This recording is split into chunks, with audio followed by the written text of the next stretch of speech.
The retail apocalypse has clobbered shopping mall REITs, and spurred M.A. Johnny Do. It's been a record year for real estate mergers and acquisitions, with $387 billion in announced transactions worldwide.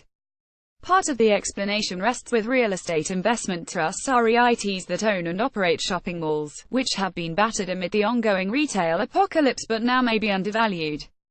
Global logistics businesses, which need warehouses to house and distribute product, are also driving the trend. Mergers and acquisitions of real estate companies have hit record levels in 2017. Through November 15, more than 3,300 real estate deals were announced worth $387 billion. They account for 12.1% of the total global M&A market by value, according to data compiled by Thomson Reuters. Each figure is a year-to-date record, eclipsing marks set in 2007 on the eve of the financial crisis when there were 2,500 deals worth $380 billion, making up 11.9% of the M&A market through mid-November.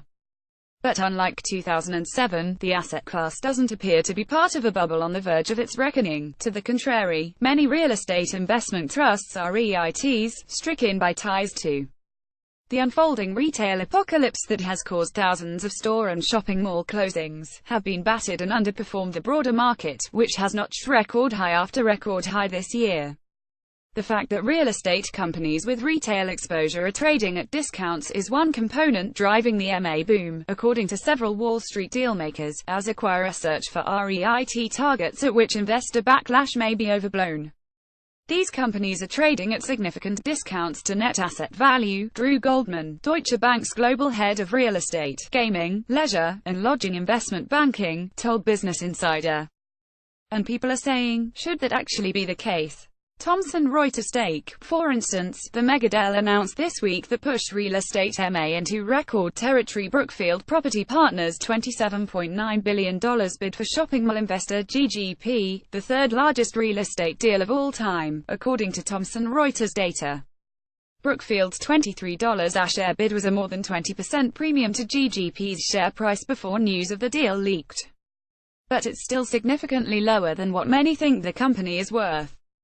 Brookfield, which already owned 34% of GGP before its bid to acquire the rest, said the shares it held were worth about $30 based on net asset value in a conference call in October. So by Brookfield's own estimation, GGP is worth far more than what they've offered for it, and GGP isn't the only one.